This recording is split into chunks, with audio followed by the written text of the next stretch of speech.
Hey guys, this is Riley with Buffy Tarot. My friend just sent me the new Buffy Tarot deck in the mail. It's my first tarot deck, and I'm going to be studying the cards today and looking through the guidebook and everything, which is right here. And this is a, let me see, 178, let me see. Yep, it's a 78 card deck, duh.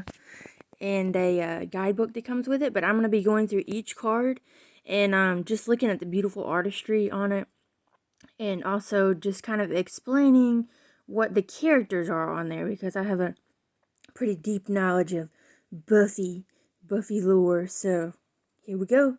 Buffy the Vampire Slayer Tarot deck. First one, Ten of Pentacles. That is Dracula, and it looks like he's seducing somebody to the dark side, and and there's his wolves, and he on the show could transform into a wolf.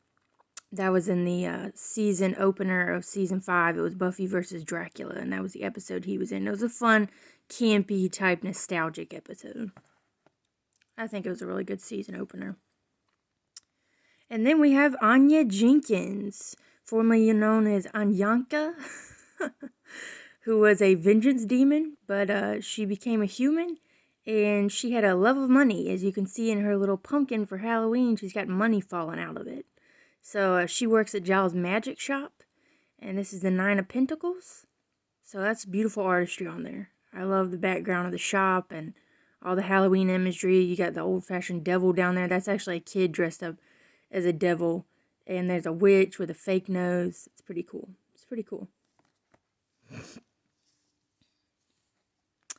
Then we have the Eight of Pentacles. Buffy slaying a dummy, and Giles just wandering off in his British mind. In the back of the magic shop, there was like a training room that they built, and that's where Giles, as Buffy's watcher and like mentor and trainer, would have training sessions with her in their little heart-to-hearts. And then we have the Seven of Pentacles. I forget this guy's name, but he used to be Anyanka / Anya's boss as a vengeance demon. He was like the head of all the vengeance demons. That guy's pretty creepy looking. He wasn't like creepy on the show, like his character, but they did do a really great job with the makeup. And this is the Six of Pentacles. And that is actually Hallie, Anya's vengeance demon friend, who appeared in a couple different episodes. She actually, before she became a vengeance demon, she knew William the Bloody, actually when he was William, who became Spike, one of the main vampires on the show. Yeah, so she was quite the character. Funny, snarky, and mischievous, and pretty deadly at times. So yeah. And let me just talk about this a little bit. So there's two girls, like kind of or women, bowing down to her.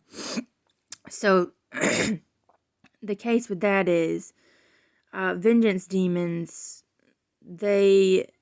When it came to specifically Anya's gig, she would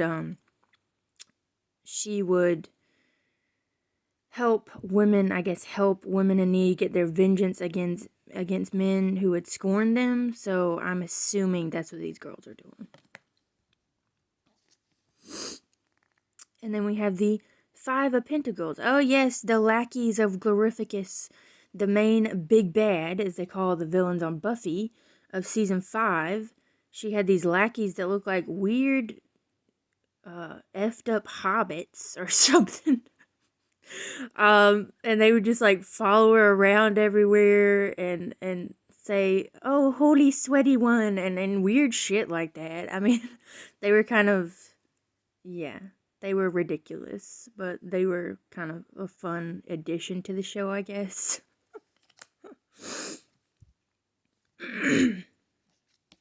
Excuse me, allergies. And there's the magic box with the Four of Pentacles. Ah, yes, the magic box. Giles' business endeavor after being the school librarian at Sunnydale High. It was a meeting place for the gang, the Scooby Gang. It was a good little set.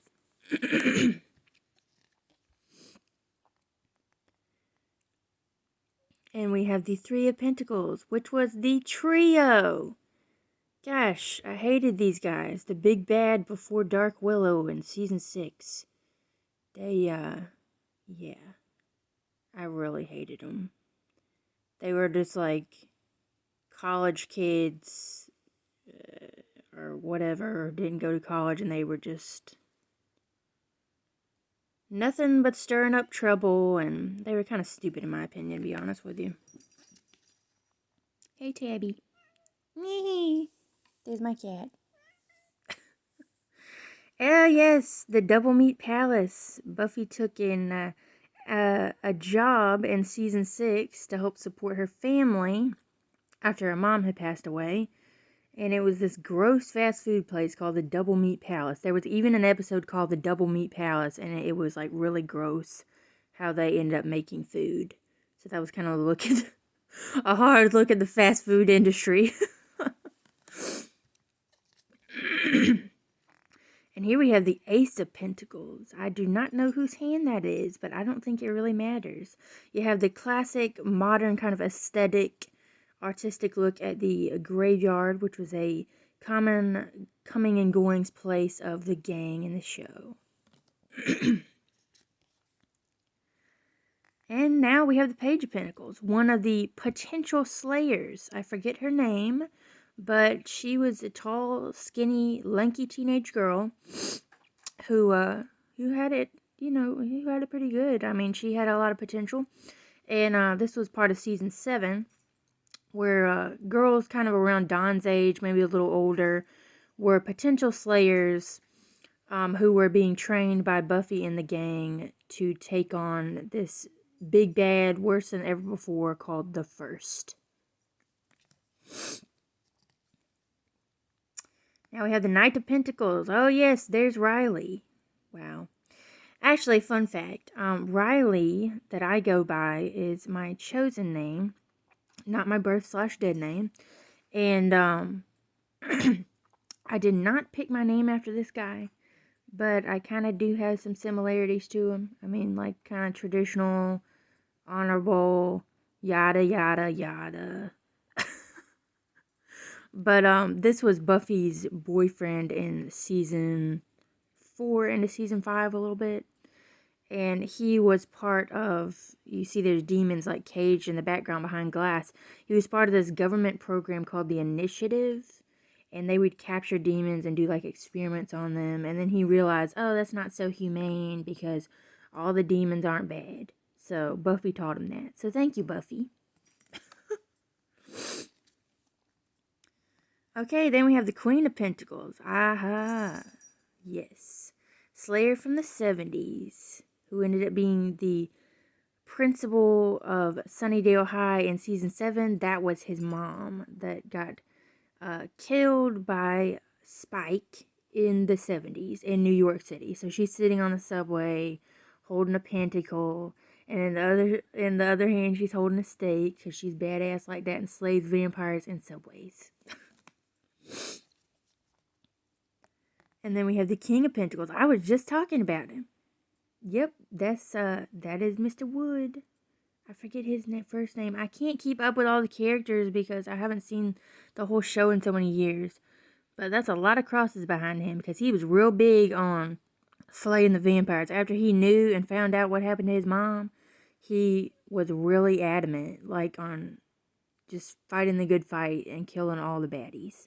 So he was real good at that. And he, like, teamed up with Buffy in the end to overcome the First in that last season. Oh, shit. The Ten of Scythes or the Ten of Swords. This is Buffy having to sacrifice Angel to prevent the end of the world at the end of season 2. That was heart-wrenching, to say the least. She really loved him. She always will. Okay. 9 of Swords. Oh, yeah. That's cool that she's actually sitting up in bed and she's like, I can't sleep. There's all these thoughts of despair and anxiety. That's actually Buffy from season 1 towards the end when she got transformed into a vampire for a day. So that was an interesting episode. I think that was the episode called Nightmares. That was actually one of the really good episodes of season 1, which is probably like the clunkiest season in my opinion. It was finding its footing for sure. Okay, now we have the 8 of Scythes or Swords. And this, oh wow, okay. Maggie Walsh, yeah. She was a professor at UC Sunnydale, where the gang went to college, well, some of them. And she taught Buffy and Willow, where Riley was her TA in a class. And she was also the head of the initiative who got murdered by her own creation, Adam, who was like this hybrid robot slash monster, Frankenstein creature type thing. He was really weird. So that's kind of a cool image. I like how they did that. Okay, there's Ethan Rayne, mischievous and devilish as ever. This is the 7 of Swords, the 7 of Scythes. Yeah, he was Giles' old college buddy. They got into some dark magic together. The difference is Giles drops it, and Ethan didn't. He came back in at least a couple episodes to wreak havoc. One in season 2, season 4. Halloween, he opened this costume shop just for a little bit, then he skipped town. But on Halloween night, everybody that bought a costume from his shop would transform into the actual, like, creature or whatever they were dressed up as. So that was real fun. He was also British, by the way. Like Giles. Okay, the 6 of Swords, 6 of Scythes. This is poor old Oz transforming into a werewolf. Willow's first partner in dating, her first boyfriend, her first and only boyfriend, may I add. Yeah, the werewolf episodes of Oz were really good, actually. I appreciated them. And Oz, as a character overall, I really liked him. But I did like who dated Willow after that. We'll get to her.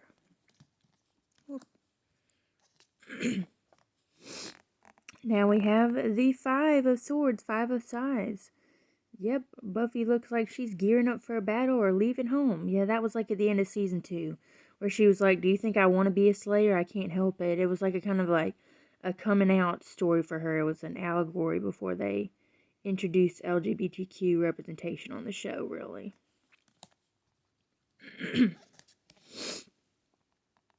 And now we have the 4 of Scythes / Swords. I guess I should just stick with Scythes. So, wow, this is Bot Buffy, Robot Buffy hooked up to her little charging station in the middle of the night with 4 scythes just hanging over with a stained glass window. That is interesting. Yeah. Yeah, I'm not going to get into that. Watch the show. Oh, God. This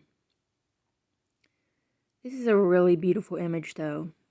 How the clouds are surrounding the main...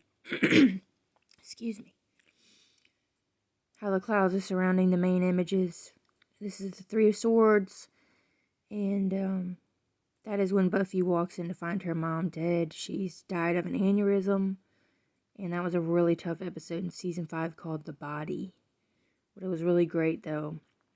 And there was no music or accompanying music in the whole episode. So that was really a creative decision that benefited that episode, I think, to like keep the ominous, serious tone throughout. I gotta get a sip of coffee, y'all. Excuse me. Here we go.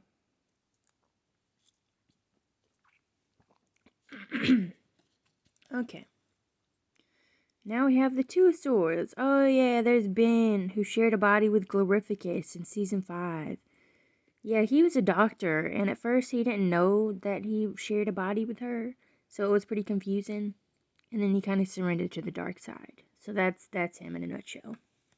Kind of had the hots for Buffy at one time too. But you know, who didn't on the show, right? Ace of Swords. God, I love this imagery. That is so beautiful. Again, with like the clouds or whatever. That's really beautiful. Or smoke or fog or whatever you want to call it. Probably fog. No one is in a graveyard at night. The Page of Swords. Who is that? Oh, that's Amy. Yeah. Oh, yeah. She was the first witch that was introduced on the show, and that was in episode 3 of season 1. She had a mom who was a cheerleader and who was a narcissist, crazy witch, and yeah, that kind of went downhill, and Amy pretty much became like her over the course of the show, so like mother, like daughter, that sucks. Now we have the Knight of Swords. This is Glorificus that I was talking about. Glory from season 5, the big bad. Oh yeah, that's her with the tower behind her, and I know that's gonna be on the tower card. Okay, let me just kind of sum it up. So she was a god from a hell dimension, and she had a lot of powers. Like she was really strong, like Buffy, and her main thing was to keep going and to keep strong. She had to like suck the energy out of people's brains, and it would make them crazy. So it was kind of like a brain zap. It was really interesting. Let's just say that. And the special effects. You gotta appreciate them back then. Yeah, Jenny Calendar. Giles' first girlfriend on the show. And she was a computer teacher at Sunnydale High. She was in maybe an episode or 2 in season 1 towards the end. And she was in several in season 2. But she met her untimely end at the hands of Angelus.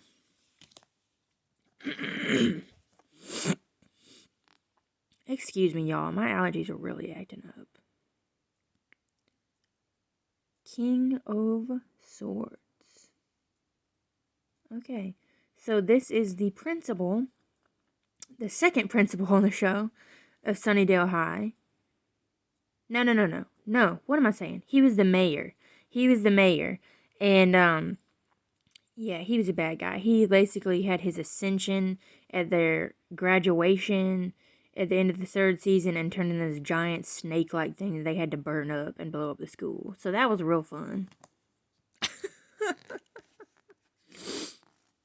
Okay, now we have the 10 of Chalices. 10 of Cups, bitch. Oh yeah, do it, Willow. Yeah, she had this spell in season 7 where she gave all the powers of the Slayer to all the potentials so they could defeat the first. You know, like I talked about, the big bad of season 7, the final season. So she got that scythe and basically enchanted it and became like this goddess during the spell to give it to Buffy. To, you know, it was like extra powerful and she could kill whatever creatures were coming at her. So that was really awesome. Look at her. Ah, Willow. Oh, Lord. The 9 of Chalices. Yes. This guy. He was basically like a devil acting demon who made everybody sing and dance and wanted to take Buffy's little sister to be the queen of the underworld in the musical episode from season 6, Once More with Feeling. Yeah, he creeped me out, just saying. We have the 8 of Chalices. Oh yes, the Knights of something. Byzantium, I think. The Knights of Byzantium, right? Y'all correct me if I'm wrong in that. Anybody down in the comments, it's gotten 20 minutes into this damn video. So, yeah. These guys were trying to grab the key. This was at the end of season 5. The key was Buffy's little sister Dawn. It was made by the monks from pure energy and turned human. It was confusing as fuck in season 5, just saying. I mean, it wasn't that confusing, it was just like weird as hell. But they were trying to kill her sister, basically, or at least capture her. They wanted to kill the key, basically. So the portal wouldn't be opened up by her blood to other dimensions and mess up the world as we know it. Yeah, so that was real fun.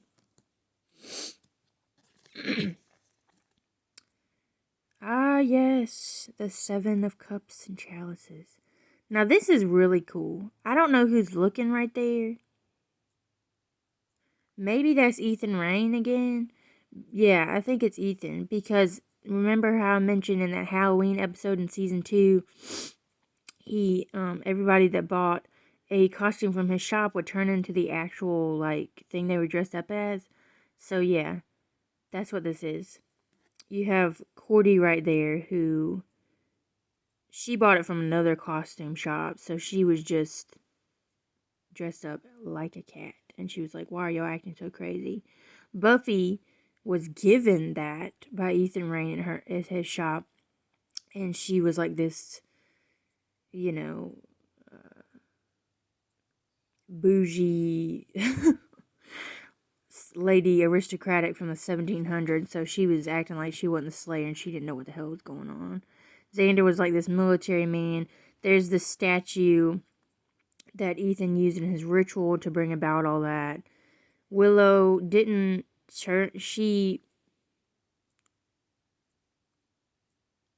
I think she became a ghost, or people could see her, but she could like walk through walls and shit. It was weird. Yeah. Okay, I'm done with that card. It was confusing me. As it's supposed to with a 7 of Cups. So many choices in this confusion. Okay. Wow. Band candy. Oh, man. Lord. Buffy's mom, Joyce, on the right, and Giles got together when they ate. Oh, another one from Ethan. That was season 3. Damn, he had like 3 episodes. Yeah, so he was like selling this candy for the school to sell it for like band or something to raise money. And when the adults ate it, they acted like kids, like teenagers, and the whole town was a ruckus. Yeah. So anyway, I'm going to stop this right there and do a part 2 because this is ridiculously long. Bye, guys.